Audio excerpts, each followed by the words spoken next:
کچھ لوگوں کو نرا سلوٹ کر دینا چاہیے، کہنا چاہیے یار جس نہج پہ تو اتر کے بات کر رہا نا، یعنی کچھ بندے بدتمیز ہیں، تو آپ اگر ان کو جواب دیں گے تو پھر آپ کو بھی اس لیول پہ اترنا پڑے گا. لہٰذا ایسے لوگوں کا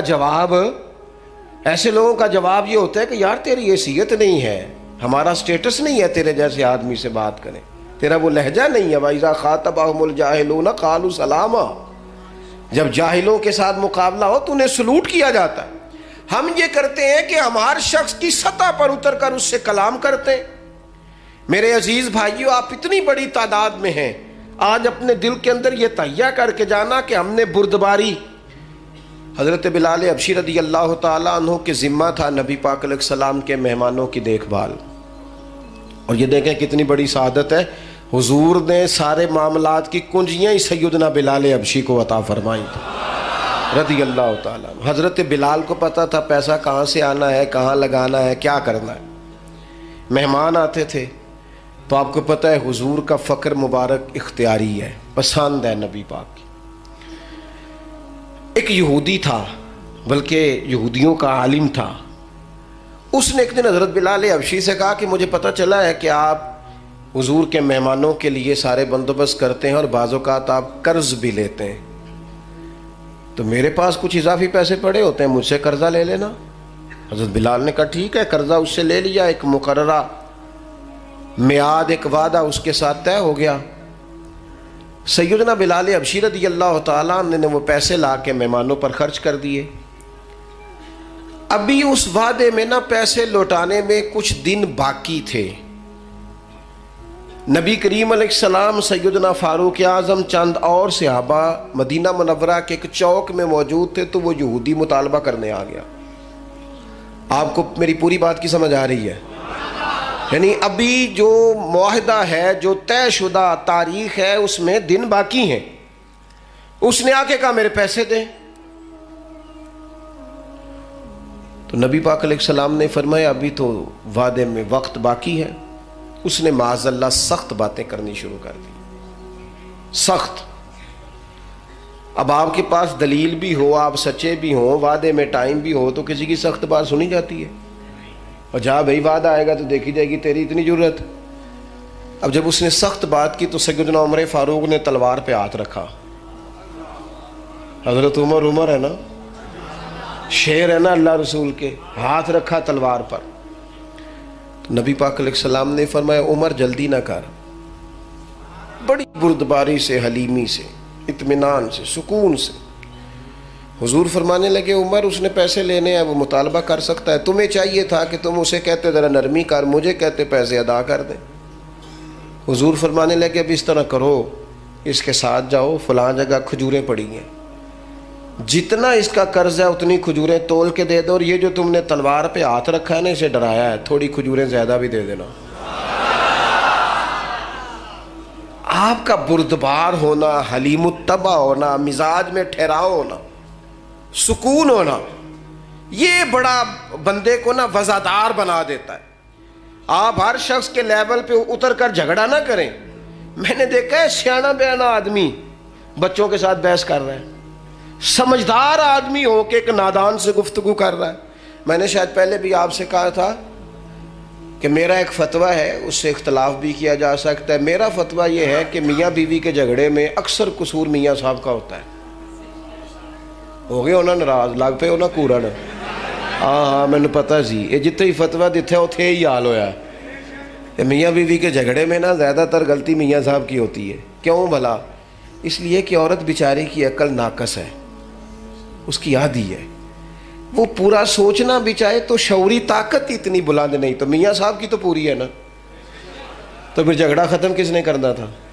تو جی میاں صاحب آکھن تینوں آج ٹھیک کر کے ہی چھڑ رہے، تو یہ تو غلط بات ہے نا بھائی. آپ یہ دیکھیں کہ اللہ تبارک و تعالیٰ نے مرد کو عورت پر افسر بنایا ہے. آپ کو چاہیے تھا آپ کا حوصلہ بھی بڑا ہوتا، آپ دلیر ہوتے، بڑی ساری غلطیاں درگزر کرتے، محبت کا لہجہ اختیار کرتے. آپ کو یہ حق حاصل نہیں تھا کہ آپ بے جا سختی کرتے. آپ کی توجہ ہے میری بات پر؟ نبی پاک صلی اللہ تعالیٰ علیہ وسلم نے کمال بردباری کے ساتھ فرمایا کچھ زیادہ بھی. حضرت عمر ساتھ لے گئے. کھجوریں تول تول کے دی. حضرت عمر کہتے ہیں اب حضور کا حکم تھا تھوڑی زیادہ بھی دی، لیکن وہ سیدنا عمر کے مزاج میں جلال تھا. فرماتے ہیں وہ مجھے کہنے لگا عمر ایک بات کرنی تھی. کہتے ہیں مجھے غصہ تھا، میں اس کو پر نرمی کر ہی نہیں رہا تھا. میں نے کہا جی کیا بات کرنی تھی؟ کھجوریں لے جائیں، آپ کا کام ہو گیا. کہتے ہیں وہ کہنے لگا عمر میرے دوست میرے اوپر سختی نہ کر، میرا مسئلہ سمجھ. میں نے کہا وہ کیا؟ کہنے لگا میں یہودیوں کا عالم ہوں، تورات جانتا ہوں. میں نے نا تورات میں آخری نبی اللہ کے محبوب علیہ السلام کی جتنی شانیں پڑھی تھی نا وہ ساری رسول پاک میں موجود ہے. ایک شان میں نے یہ حضور کی پڑھی تھی کہ وہ بڑے حلیم ہوں گے، بڑے بردبار ہوں گے، ان کے مزاج میں کمال حوصلہ ہوگا، اور جتنا جتنا کوئی جہالت کرتا جائے گا محبوب کی بردباری اتنی بڑھتی جائے گی. عمر میں نے جان بوجھ کے قرضہ دیا تھا، باقی ساری شانیں دیکھ لی تھی، یہ میں دیکھنا چاہتا تھا. میں نے قرضہ بھی جان بوجھ کے دیا، وقت سے پہلے بھی جان بوجھ کے آیا، سخت باتیں بھی معاذ اللہ کی. لیکن جب رسول پاک صلی اللہ علیہ وسلم کی بردباری، حوصلہ اور وفاداری دیکھی تو عمر اب تو مہربانی کرنا، مجھے لے چلنا مجھے نبی پاک سے معافی بھی لے کے دے دے اور رسول پاک کا کلمہ بھی پڑھوا دے. میں تیریاں ویخ کے عداوت مرید ہو گئی. اب نا یہ حلم، یہ بردباری، یہ کمال، یہ وفاداری، یہ ٹھہراؤ، یہ حسن، یہ تازگی، یہ رسول پاک کی عظمتوں کی بلندیاں، میرا تو دل کرتا ہے اب قربان ہو جاؤں حضور کی ہر ہر ادا پر. قربان. تھوڑا نا مزاج میں بردباری لائیں، حوصلہ لائیں. کوئی ضروری ہے ہر سوال کا جواب ہم نہیں دینا ہے؟ نہیں سمجھ آئی بات کی؟